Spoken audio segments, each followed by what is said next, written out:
Warlocks have always been super fun, and they've made some changes in the 2024 Player's Handbook. And some of the changes have made it a little bit easier for you to be a frontline fighter, if you want to be a frontline fighting spell slinger. This is, in my opinion, the best way to build a frontline fighting Warlock. Now, unlike in the 2015 Player's Handbook, you now get a Eldritch Invocation at first level. I recommend the Eldritch Invocation you take at level 1 be Armor of Shadows. Now, Armor of Shadows lets you cast Mage Armor for free. It doesn't specify how many times, so it's safe to assume you can cast as many times as you want for free without expending a spell slot. Mage Armor is going to keep you alive while you're fighting on the front lines. If you don't feel comfortable fighting on the front lines at level 1, that's totally understanding. You're going to probably want to wait until you hit level 2 anyway, but we're getting to that. The cantrips I recommend are Eldritch Blast because you're a Warlock. Are you really a Warlock if you don't have Eldritch Blast? I don't think so. But hey, whatever. And Thunderclap. I say Thunderclap because it's an AoE. It hits everything around you. And you're fighting on the front lines. You're probably going to get surrounded by little assholes. Goblins, crawling claws, fairy dragons, whatever. Tiny things that like to surround people. Thunderclap will clear the way for you.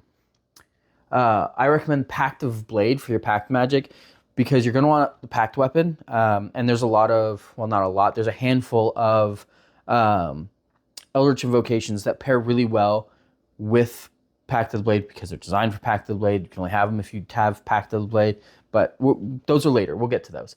And the level 1 spell that I recommend, and with this recommendation, keep in mind, I feel that if you don't take this spell, don't bother being a frontline fighter with a Warlock. It's Hellish Rebuke, all right? Hellish Rebuke. The reason for this is because it does a lot of damage, especially for level 1. It's a reaction. Yeah, it's going to take your spell slot, but if something comes up and hits you, you're going to hit it a lot harder. It's got a range of 60 feet, so if something hits you with range, you can still hit it with Hellish Rebuke. It's fantastic. It's easily one of the best spells, in my opinion, on the Warlock spell list for level 1 spells. Keep in mind that's a really small spell list, but I digress.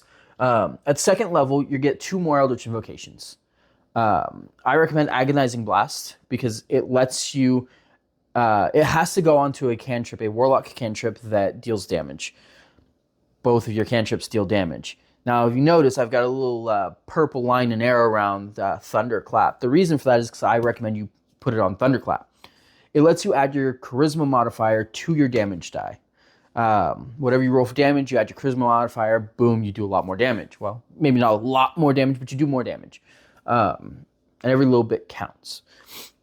And then the second one I recommend is Fiendish Vigor.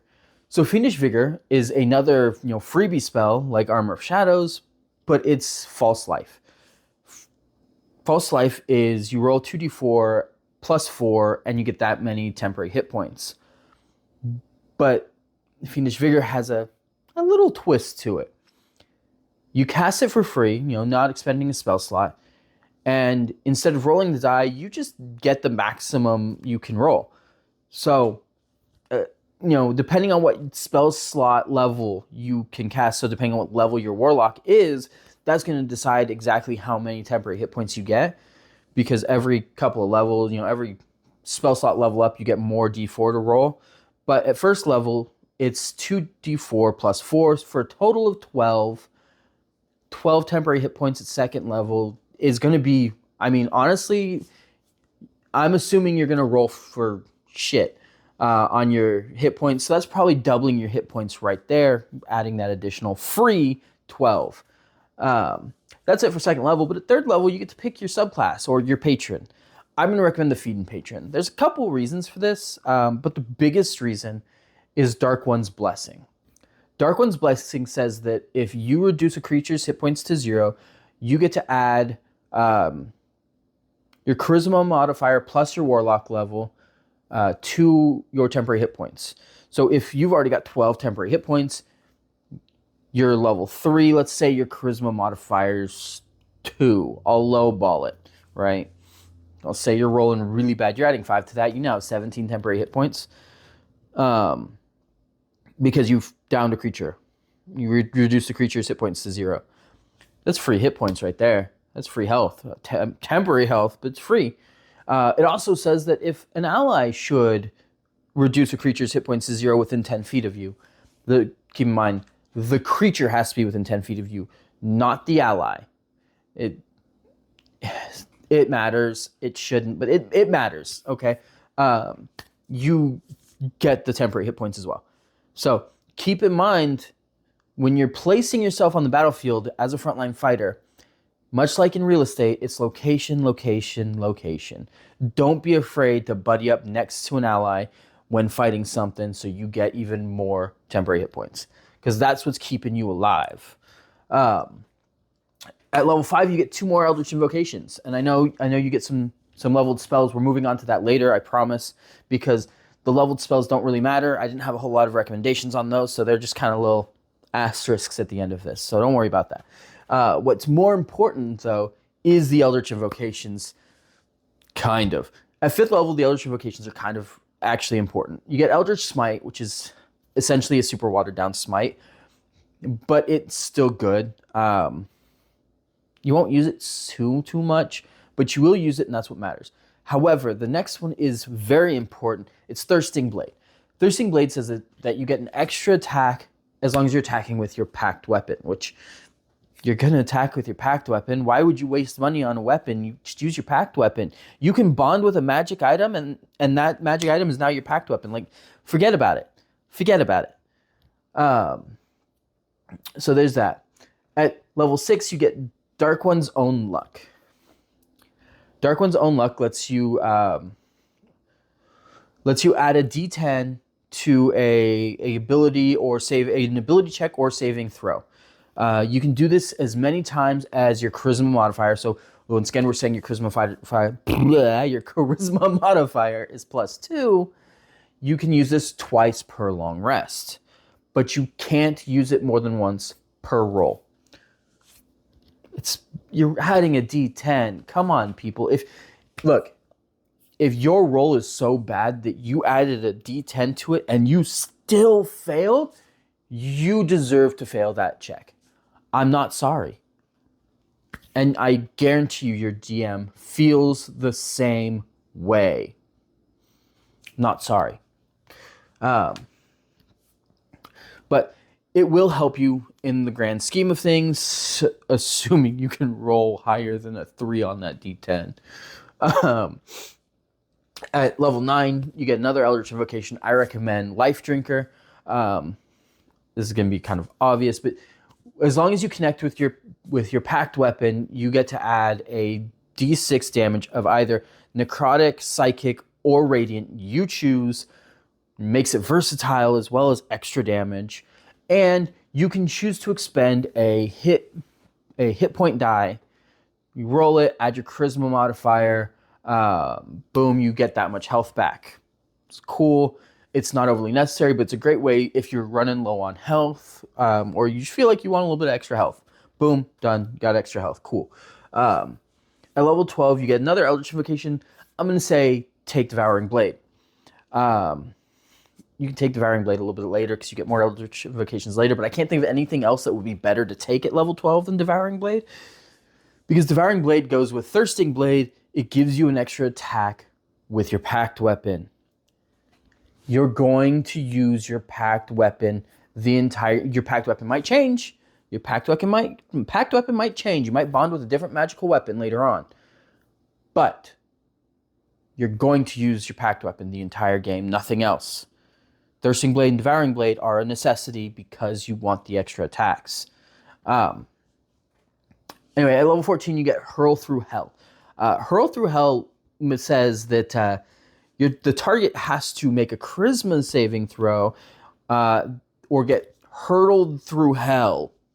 If they're not a fiend, they take 8d10 psychic damage, and they're incapacitated until your next turn. Yeah, it's great.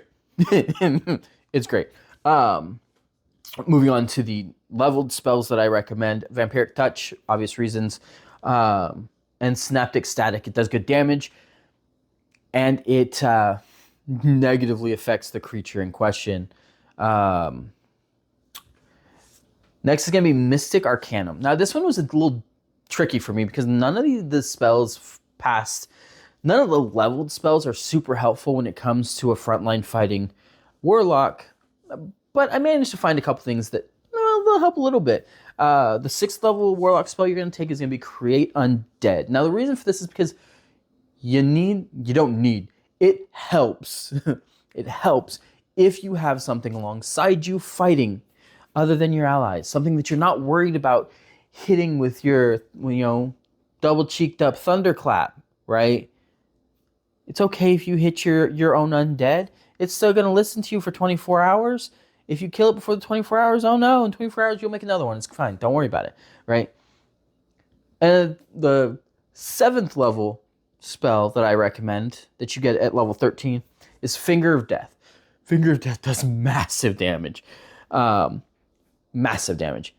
And the great thing about it is if you use it on a humanoid and they die to Finger of Death, they immediately come back as a zombie that listens to your vocal commands, which is another thing that you have standing right next to you fighting, the other big uglies, that you don't care if you hit it with your double-cheeked up thunderclap.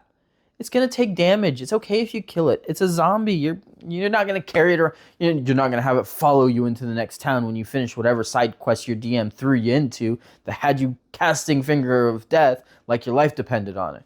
You're not. It's okay to kill them. Trust me. These are allies that are designed to take hits for you or stand right next to you, so if they down something, if they reduce a creature's hit points to 0, you still get the free health. And it's okay if you hit them. It's okay if you kill them with your AoEs. It's great. They are expendable. That is the point of them. That's the only reason why they're on my recommendation list. Otherwise, I wouldn't have had anything for Mystic Arcanum. Now, I'm not saying that they're bad spells or that there are no good spells. None of them really fit with the theme of a frontline fighting Warlock, as well as Create Undead or Finger of Death. So, now keep in mind that with everything on this, with the exception of Hellish Rebuke, is just my opinion. Hellish Rebuke being the best level 1 spell choice for a frontline fighting Warlock is not an opinion, it's a fact. I will die on that hill, don't test me. But the rest of this is an opinion. And keep in mind that like all of my other character build videos, I'm not accounting for any kind of feats.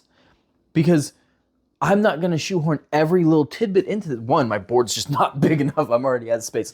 If you want me to do that, get me a bigger board. There's one on Amazon for $200. Get me that board. We'll go in depth. Don't test me. We'll go in depth. You want to get me that $200 whiteboard. But until then, I'm not going that far in depth. And the main reason for that is so that you guys can take these builds and make them your own. Add the feats in that you want.